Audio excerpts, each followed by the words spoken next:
wabarakatuh. Apa kabar teman-teman semuanya? Semoga kita selalu diberikan kesehatan oleh Allah Subhanahu wa taala. Pada kesempatan kali ini saya ingin membahas mengenai tentang kebijakan pemerintah dalam percepatan penanganan COVID-19. Pada saat ini kita ketahui bersama pemerintah dalam menangani hal ini lebih memilih PSBB daripada karantina wilayah. Dasarnya adalah undang-undang tentang kekarantinaan kesehatan. Di dalam undang-undang tersebut terdapat opsi dalam upaya untuk menanggulangi darurat kesehatan masyarakat. Yang pertama adalah adanya isolasi, kemudian ada karantina rumah, ada karantina rumah sakit, ada karantina wilayah, ada PSBB, pembatasan sosial berskala besar. Nah, kenapa pemerintah kemudian mengambil PSBB daripada karantina wilayah? Kita fokus kepada kedua hal ini.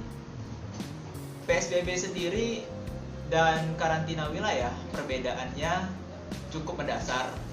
Kalau PSBB itu sifatnya hanya pembatasan, jadi aktivitas-aktivitas kita dibatasi. Nah, orang masih bisa beraktivitas seperti biasa, tetapi jumlahnya, rentan waktunya itu dibatasi. Tidak boleh dalam kerumunan dan segala macam seperti itu, dan seterusnya. Orang masih boleh sebenarnya untuk melakukan perjalanan dan lain segala macam. Nah, kalau karantina wilayah, orang sudah tidak bisa keluar masuk dalam wilayah tersebut. Saat ini kita juga mulai kebingungan Kebijakan PSBB yang diterapkan oleh pemerintah itu ditambah dengan kebijakan-kebijakan yang hampir sama dengan kebijakan-kebijakan sebenarnya ada di dalam karantina wilayah. Orang tidak boleh mudik, orang tidak boleh keluar dari wilayah tersebut, tidak boleh masuk dari wilayah tersebut. Ada juga perbedaan yang mendasar antara PSBB dan juga karantina wilayah nih teman-teman, yaitu biaya yang dikeluarkan oleh pemerintah. Nah, di sini dia.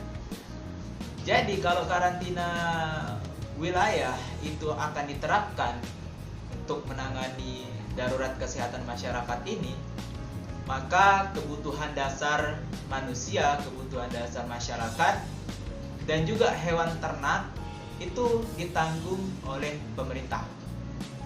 Nah, kalau PSBB tidak disebutkan di situ. PSBB hanya membatasi saja aktivitas-aktivitas masyarakat. Tidak ada tanggung jawab pemerintah untuk menanggung kebutuhan dasar, baik manusia maupun hewan ternak. Nah, disinilah perbedaannya.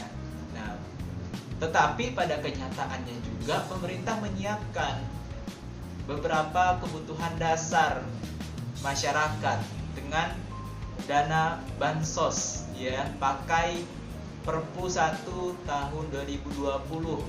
Dibagi-bagilah di situ untuk penanganan. Jadi APBN kemudian diubah. Kita tidak bahas Perpu 1 tahun 2020, itu pembahasannya beda lagi dan itu juga perlu dikritik kawan-kawan.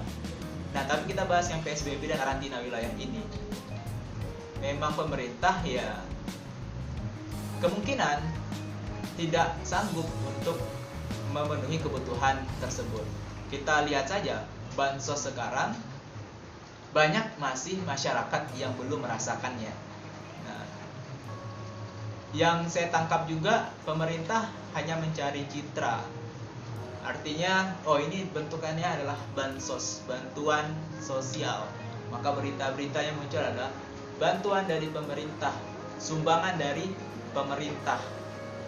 Nah, tapi kalau karantina wilayah itu udah termasuk kewajiban. Nah, ini kewajiban pemerintah untuk memenuhi kebutuhan dasar. Ini yang menjadi kebingungan bagi kita. Tentu dia juga memikirkan perekonomian, roda perekonomian. Pada kenyataannya sekarang roda perekonomian juga terganggu. Maka tidak beda jauh nih antara PSBB dengan karantina wilayah. Hanya hal yang mendasar tadi adalah kebutuhan masyarakat dan hewan ternak ditanggung oleh pemerintah. Apakah pemerintah tidak mau atau seperti apa? Nah, kita lihat nanti apakah PSBB ini berhasil atau tidak. Jika PSBB ini tidak berhasil, tentu kita mengalami kerugian-kerugian. PSBB ini bisa berhasil ketika masyarakat dan pemerintah bisa disiplin dalam menjalankan aturan-aturan yang ada di dalam PSBB. Pada kenyataannya, masyarakat kita memang masih kurang kesadarannya untuk hal tersebut. Pada saat ini karantina wilayah adalah yang tepat. Walaupun memang menyakitkan, tetapi hal tersebut adalah mempercepat ya penanganan COVID-19 ini. Ya. Makanya banyak praktisi, banyak ahli yang juga menyarankan untuk karantina wilayah. Tadi kan saya katakan, kalau PSBB ini tidak berhasil, tentu biaya yang akan dikeluarkan akan lebih mahal lagi. Tidak ada pilihan selain PSBB, setelah ini adalah karantina wilayah juga pada akhirnya.